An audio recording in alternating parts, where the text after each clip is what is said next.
Hello विद्यार्थी, चलिए हम लोग ये प्रैक्टिस सेट कर रहे थे। 50 तक कर लिए थे। ये कहाँ निम्नलिखित में अशोक शिलालेख ये तक कर लिए थे। अब 51 देखते हैं। ये सभी एग्जाम के लिए महत्वपूर्ण है। ये एरिटेरिया का है। इससे बहुत ही अच्छा अच्छा क्वेश्चन डालता फ्रेंड्स, इम्पोर्टेंट टाइप का। चलिए, अशोक ने धम्म के विचारों को प्रसारित करने के लिए अपने राजदूतों को निम्न में से कहाँ भेजा था? सीरिया, मिस्र, श्रीलंका, ये तीनों जगह भेजा था इसने। चलते 52 की ओर। मौर्य साम्राज्य में अक्सर राजकुमारों को कौन सा पद दिया जाता था? मौर्य साम्राज्य में अक्सर राजकुमारों को गवर्नर या राज्यपाल का पद दिया जाता था। किसका? राज्यपाल या गवर्नर का पद दिया जाता था। भारत को उपमहाद्वीप कहा जाता है क्योंकि भारत को उपमहाद्वीप क्यों कहा जाता था? क्योंकि ये बड़े आकार के कारण और समुद्रों, पहाड़ों तथा पर्वतों से बटे होने के कारण। 54। महाजनपद काल में अनाज रखने के लिए किस पात्र का उपयोग किया जाता था? यह किसका उपयोग किया जाता था महाजनपद काल में? यह चित्रित धूसर मृद भांड का प्रयोग किया जाता था। पांडुलिपियों का क्या महत्व है? पांडुलिपियों का महत्व है ये 1, 2, 3, 4 सभी इसका महत्व है। प्राचीन विज्ञान की बातों की चर्चा, राजा के जीवन की चर्चा की प्राप्ति, धार्मिक मान्यता व व्यवहारों की चर्चा, स्तंभ लेखों के अध्ययन में भी। इसका राइट आंसर हो जाएगा सभी। निम्नलिखित में से कौन कुषाणों की दूसरी राजधानी रही है? कुषाणों की दूसरी राजधानी मथुरा रही है। कनिष्क कुषाण समाज का सबसे शक्तिशाली शासक था। उसने साम्राज्य की राजधानी फिरोजपुर या पेशावर थी और दूसरी राजधानी मथुरा थी। पहला कौन था? पहला था पेशावर था। चलते 257। अरिकामेडू नामक प्राचीन पत्तन निम्नलिखित में से कहाँ स्थित है? ये कहाँ है? पुडुचेरी में। कहाँ है? पुडुचेरी में। 58। जातक कथाओं का संकलन निम्नलिखित में से किसके द्वारा किया गया था? जातक कथाओं का संकलन बौद्ध अनुयायियों द्वारा किया गया था। दक्षिण भारत तमिल क्षेत्र में बड़ी भूस्वामियों को क्या कहा जाता गया था? ये क्या कहा गया था? बेल्ला। 59, 60।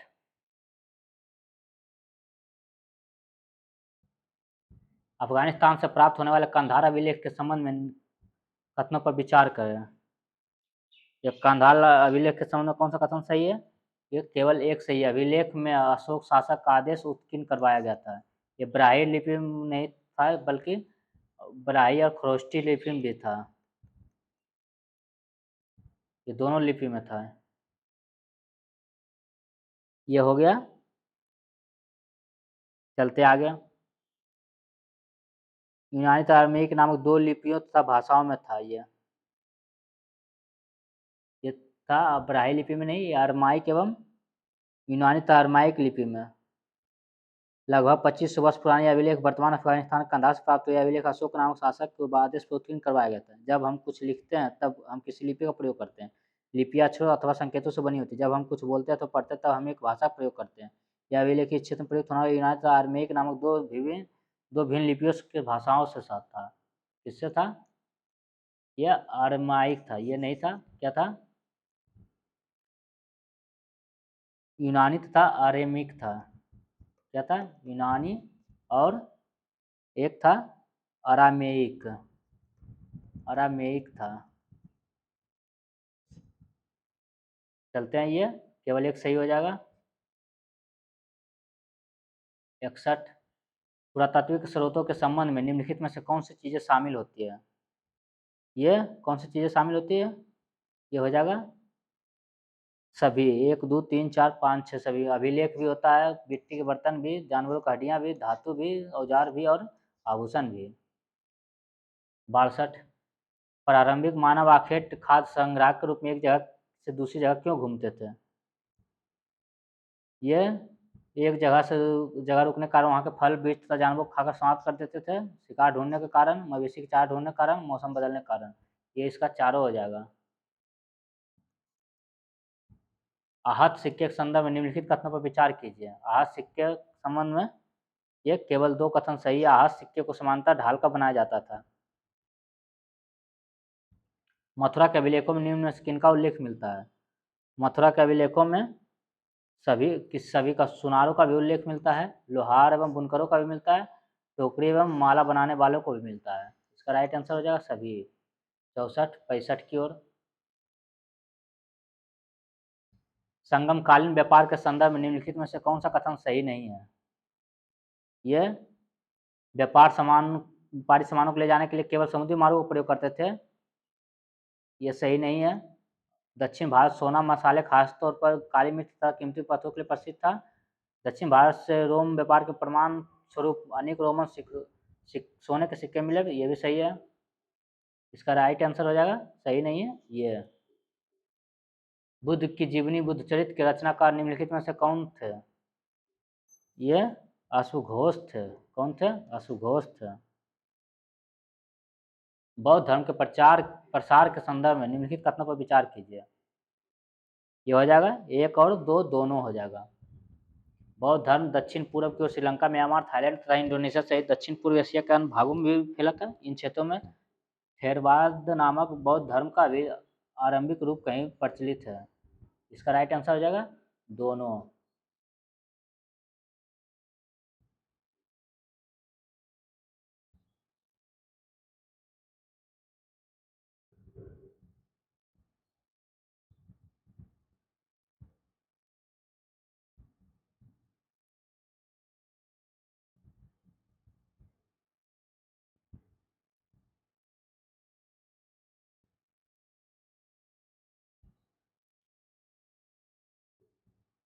इसका राइट आंसर हो जाएगा दोनों।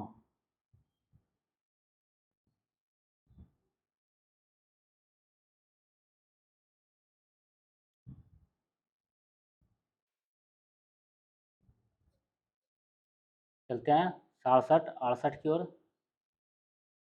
प्राय स्तूपों के चारों ओर परिक्रमा करने के लिए एक वृत्ताकार पथ होता है जो कहलाता था, क्या कहलाता था? एक प्रदक्षिणा कहलाता था। 69 प्रारंभिक मानव निम्न में से किस आधार पर पौधों तथा जानवरों को चयन करते थे? ये 1 2 और 3 तीनों के आधार पर। जिनके बीमार होने की संभावना कम होती है, बड़े दाने तथा मजबूत डंठल वाले पौधे और हिंसक जानवर। चोलों का महत्वपूर्ण पत्तन कौन सा था? चोलों का महत्वपूर्ण पत्तन पुहार था। कौन था? पुहार था। पुहार चोलों का या पुहार का उल्लेख तमिल साहित्य के कार्यों में किया गया है। यह चोलों से संबंधित है। बुर्ज होम में आवास के संबंध में कौन सा कथन सही है? बुर्ज होम में लोग गड्ढे के नीचे घर बनाते थे, ये सही है। पुरातत्वविदों को झोपड़ियों के अंदर तथा बाहर दोनों स्थान पर आग रखने के, आग जलाने की जगह मिले, यस दोनों हो जाएगा सही। 71 72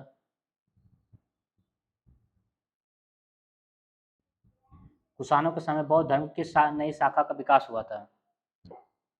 कुषाणों के समय किस नई बौद्ध शाखा का हुआ था? ये हो जाएगा महायान का।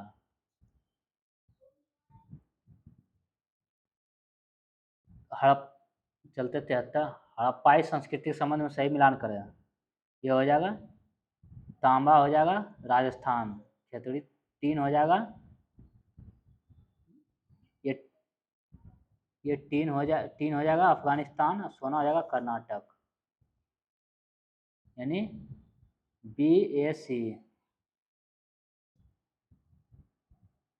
हड़प्पाई सभ्यता के अंत के संबंध में इतिहासकारों ने क्या क्या अटकलें लगाई? ये क्या क्या ये लगाई? नदियों के सूखने के कारण, जंगलों के विनाश होने के कारण, चारागाह के मैदान समाप्त होने के कारण, बाढ़ के कारण, और शासकीय नियंत्रण समाप्त होने के कारण, यह सभी हो जाएगा इसका राइट आंसर। हड़प्पा सभ्यता का अंत होने का क्या कारण है? हड़प्पा सभ्यता का अंत होने का कारण है हड़प्पाई नगरों को लोगों ने छोड़ दिया, मुहर लेखनों तथा बाटों का प्रयोग बंद हो गया, कच्चे मालों का आयात घट गया, नई बस्तियों की संख्या बढ़ गई, ये चारों हो जाएगा। सिल्क रूट पर नियंत्रण रखने वाले शासकों में सबसे प्रसिद्ध कौन सा वंश है? सबसे प्रसिद्ध कुषाण वंश है। अश्वघोष जिसने बुद्ध की जीवनी लिखी, किसके दरबारी कवि थे? ये कनिष्क के दरबारी कवि थे अश्वघोष।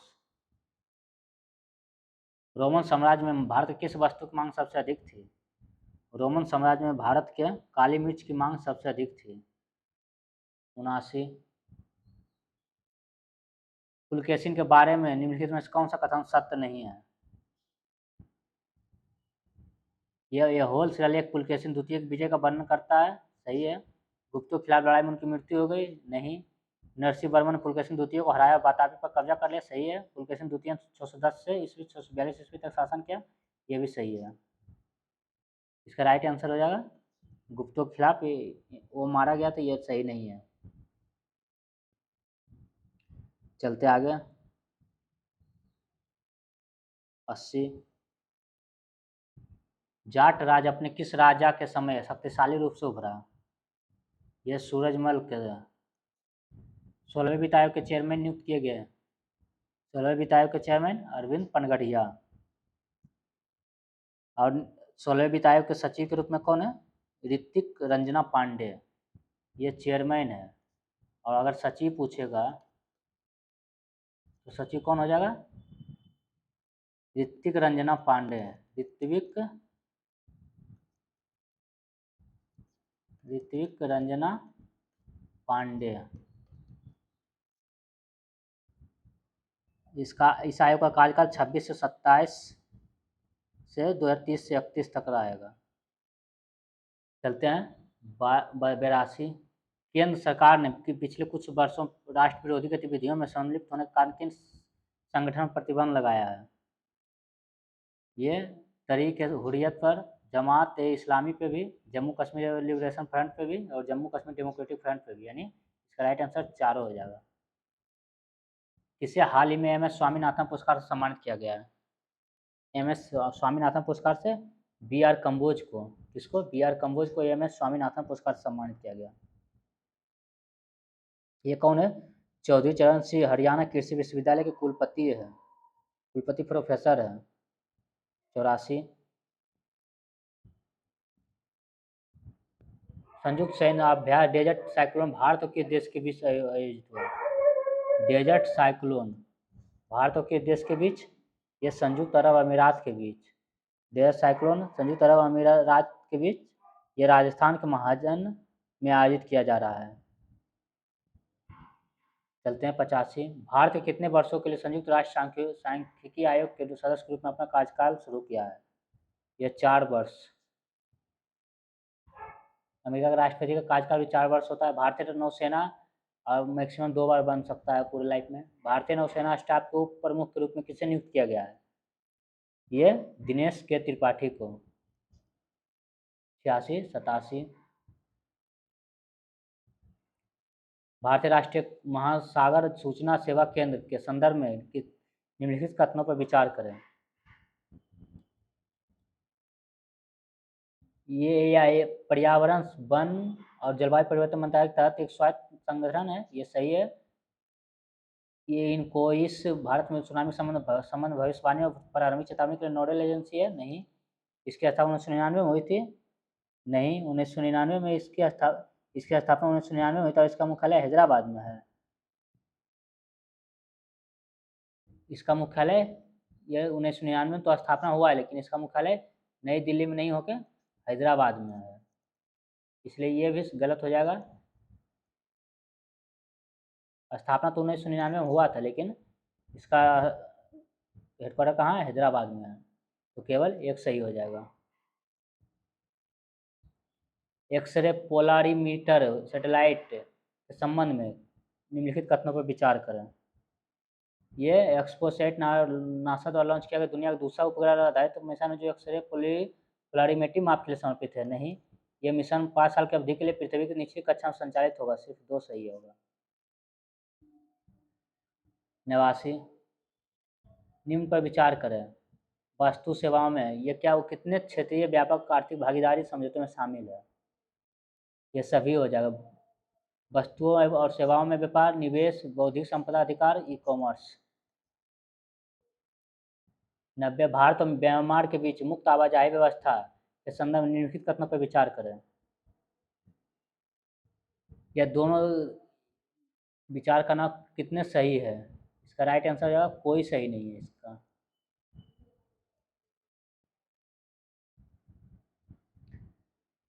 चलते हैं आगे। 91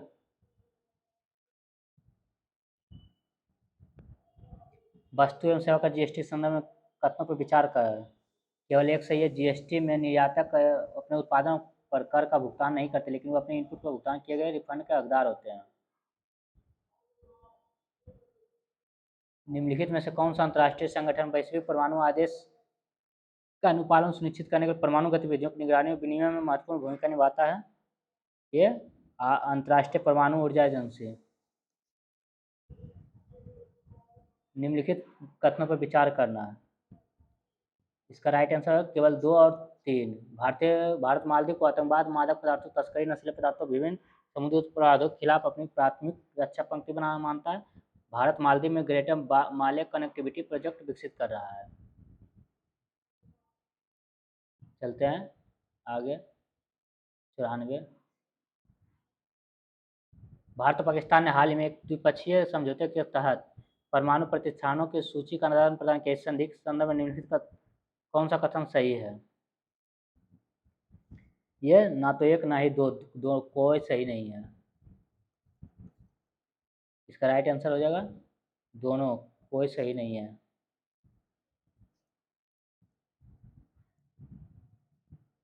हाल ही में किस राज्य में हर जिले में ड्रोन पुलिस यूनिट की स्थापना हुई है?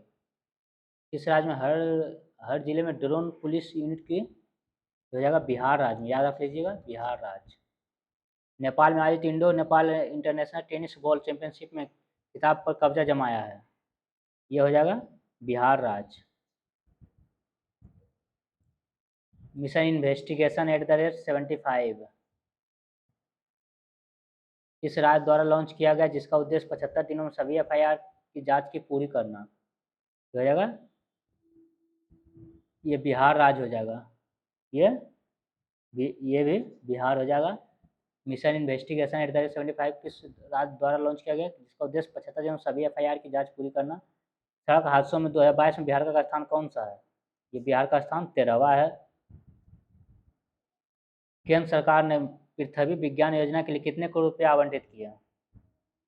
ये 4797 करोड़ रुपया। भारत का पहला पनडुब्बी पर्यटन किस राज्य में शुरू किया जाएगा? भारत का पहला पनडुब्बी पर्यटन गुजरात राज्य में शुरू किया जाएगा।